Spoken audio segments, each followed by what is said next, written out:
بسم اللہ الرحمن الرحیم۔ انتہائی قابل احترام علماء کرام، مہمانان گرامی اور میرے ہونہار طالب علموں، چھوٹے بھائیوں، السلام علیکم۔ جب کبھی ہم یوم آزادی کا دن مناتے ہیں تو ہمارے ذہنوں میں یہ خیال آتا ہے کہ آج کے دن کیا ہوا تھا جو ہم یہ دن ہر سال مناتے ہیں۔ عزیزان محترم، آج سے 76 سال پہلے 14 اگست 1947 کو دنیا کے نقشے پر سب سے بڑا اسلامی ملک اور دنیا کی 5ویں بڑی طاقت پاکستان مارد وجود میں آیا۔ یہ کوئی ایسا اعلان نہیں تھا کہ کسی نے سرکاری طور پر ٹیلی ویژن پر اعلان کر دیا کہ لو جی پاکستان بن گیا اور یہ ہندوستان بن گیا۔ ایسی بات نہیں تھی۔ جیسے میرے بھائی، چھوٹے بھائی آکاشا نے اور کئی دوسرے مقررین نے اختصار کے ساتھ آپ کو اشارتاً بتایا کہ بر صغیر ہند و پاک کی سرزمین پر میرے اور آپ کے بزرگ علماء کرام نے قربانی کی وہ داستانیں رقم کی ہیں کہ جسے آج کا مورخ لکھنا چاہے تو شاید اس سے اوراق ختم ہو جائے،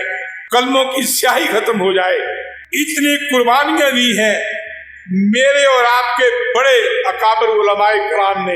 عزیزان من، پاکستان کو دنیا کے نقشے پر ایسے ہی نہیں بن گیا تھا۔ اس کی بنیادوں میں میرے اور آپ کے بڑے اکابر علماء کرام، ہمارے بزرگوں کی، ہماری جوان بیٹیوں کی،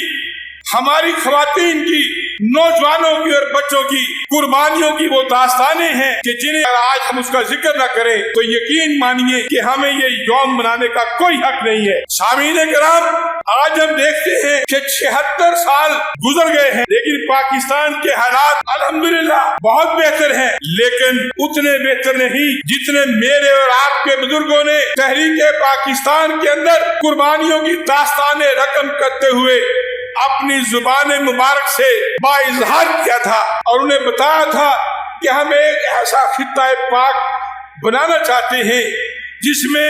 پاکستان کا مطلب کیا، لا الہ الا اللہ کی عملی تصویر نظر آئے گی، جہاں پر ہمارے روز و شب، ہمارا کاروبار حیات، ہمارے دینی دنیاوی ادارے دین اسلام کی صحیح ترویج و اشاعت کے لمبردار ہوں گے۔ لیکن پھر بھی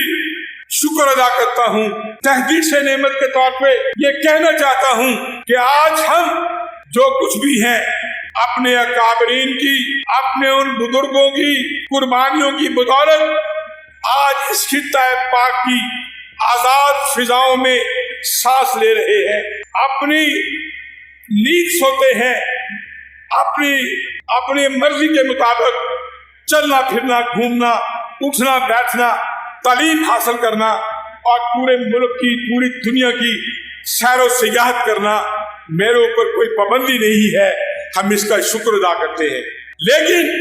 ایک بات کرنا ضروری سمجھتا ہوں کہ ہمارے بڑوں نے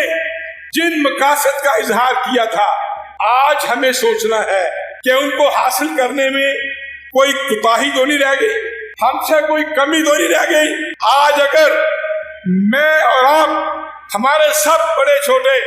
اپنے اپنے گریبان میں جھانکیں تو یقین مانیے کہ صاف نظر آتا ہے کہ ہم کوتاہیوں سے بھرے ہوئے ہیں، ہم سے کوتاہیاں سرزد ہوئی ہیں۔ ہم نے اپنی اولاد کی تربیت میں، ہم نے نئی نسلوں کی تربیت میں، ہم نے اپنے کاروبار میں، ہم نے اپنے مدارس میں، ہم نے اپنے دینی دنیاوی تعلیمی اداروں میں، ہم نے زندگی کے ہر شعبے میں کوئی نہ کوئی ایسی غلطی ضرور کی ہے کہ جس کی بدولت وہ مقاصد ابھی تک حاصل نہیں ہو سکے۔ حاضرین محترم، آپ دیکھیں کہ پاکستان بنانے والے ان کلمہ گو مسلمانوں کی تعداد لاکھوں میں ہے جنہوں نے اپنے خون کا نذرانہ پیش کر کے اس وطن عزیز کی بنیادیں اٹھائی تھی۔ لیکن دیکھیں کہ کتنی 1953 کے اندر اس پاکستان کے اندر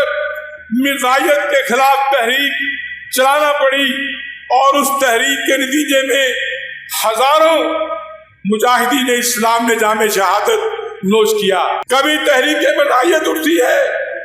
کبھی رافضیت کے خلاف ہمیں کام کرنا پڑتا ہے، کبھی کسی اور محاذ پر ان دین داروں نے ان کلمہ طیبہ کی روح اپنے سینے میں سمونے والے مجاہدوں نے قربانیاں دے کر اس ملک کے اندر مختلف تحریکیں چلائی، اور میں اس موقع پر خراج تحسین پیش کروں گا ہماری اس جانے والی موجودہ اسمبلی کے اندر ان علماء کرام کو جن کی قربانیوں سے آج اس ملک میں ایسا قانون منظور ہو گیا ہے کہ اب کوئی بددینت، اب کوئی شیطان صفت، اب کوئی بدبخت صحابہ کرام رضوان اللہ تعالی علیہم اجمعین اور اہل بیت کرام کی شان میں گستاخی کا مرتکب نہیں ہوگا، اور اگر کوئی ہوگا تو اسے قانون کا وہ آہنی پنجہ دبوچ لے گا، اور اب کسی کو ایسی جرات کرنے کی، جسارت کرنے کی ہمت نہیں ہو سکے گی۔ میں خراج عقیدت پیش کرتا ہوں ان علماء کرام کو جن کی کاغذوں سے ہماری قومی اسمبلی اور سینٹ نے یہ قانون منظور کیا۔ عزیز دوستو، ایک بات یاد رکھنے کی ہے، آپ سب ماشاءاللہ بڑے خوش قسمت ہیں کہ آپ قرآن و حدیث کی تعلیم حاصل کرنے کے لیے اس مدرسے میں آ کے داخل ہوئے اور آپ یہاں سے تعلیم حاصل کر رہے ہیں۔ یقین کریں آپ جتنا خوش قسمت کوئی بھی نہیں ہو سکتا جتنی اللہ نے آپ کو یہ اس نعمت سے نوازا ہے۔ قرآن و حدیث کی تعلیم کے حاصل کرنے کے بعد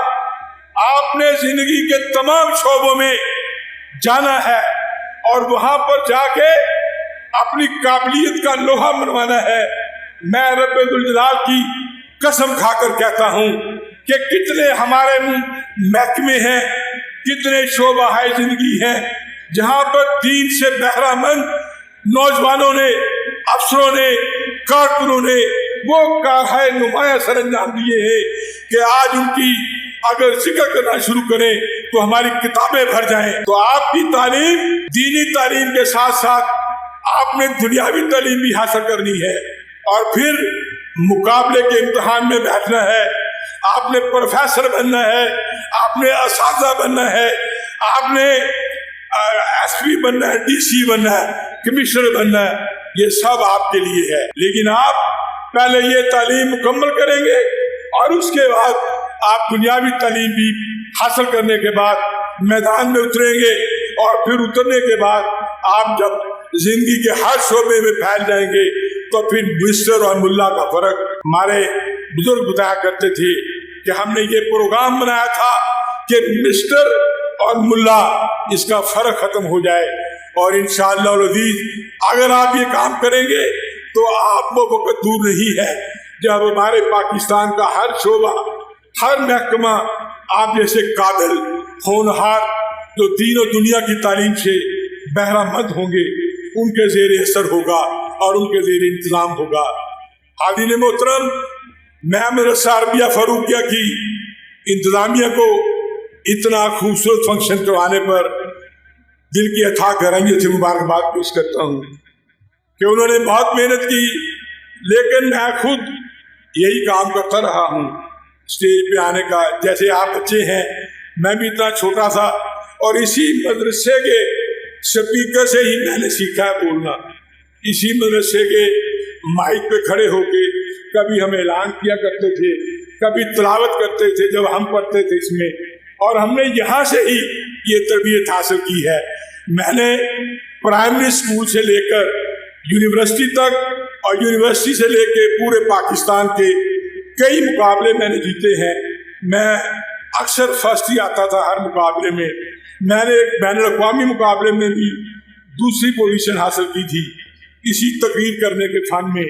تو اس کی میری ابتدا یہی مدرسہ تھا، اور اسی مدرسے کا یہی لاؤڈ اسپیکر تھا جو ہم استعمال کرتے تھے۔ تو میرا یہ بات آپ کو کہنے کا مطلب یہ ہے کہ آپ نے بھی اسی اسپیکر کو فائدہ حاصل کرنا ہے، اسی اسپیکر کو اپنے استعمال میں لے کے آنا ہے، اور آپ نے سب نے، آج تو صرف 8-10 بچے یہاں پہ آئے ہیں جنہوں نے بات کی ہے، میری تمنا ہے کہ آپ میں سے ہر بچہ اس مائک پہ آ کے، لاؤڈ اسپیکر پہ آ کے اپنی خوبیوں کے جوہر دکھائے اور اسے بولنا بھی آئے وہ تقریر بھی کرے، اسے تحریر بھی کرنا آئے، اسے تلاوت بھی آئے۔ ساہیوال میں ہم پڑھا کرتے تھے تو ساہیوال میں جب بھی کبھی کوئی مقابلہ ہوتا تھا سرکاری طور پر تو اس میں جامعہ رشیدیہ ساہیوال کے بچے مقابلے میں حصہ لیا کرتے تھے۔ ایک بریلوی حضرات کا مدرسہ تھا جامعہ فریدیہ، تو وہاں کے بچے بھی آتے تھے، تو اکثر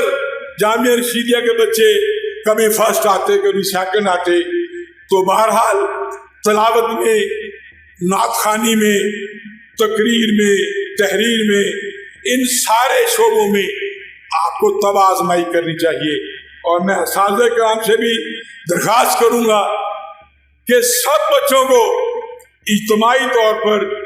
تقریر و تحریر کی تربیت دیں، انہیں بولنا سکھائیں۔ آپ میں سے ہر بچہ یہاں کے بول سکتا ہے اور ہر بچہ اپنے اندر چھپی ہوئی خوبیوں کو ظاہر کر سکتا ہے۔ میری دعا ہے کہ اگلا پروگرام اس سے بھی اچھا ہوگا۔ اللہ تعالیٰ مجھے اور آپ کو جو کچھ سنا ہے اس پر عمل کرنے کی توفیق عطا فرمائے۔ وآخر دعوانا ان الحمد للہ رب العالمین۔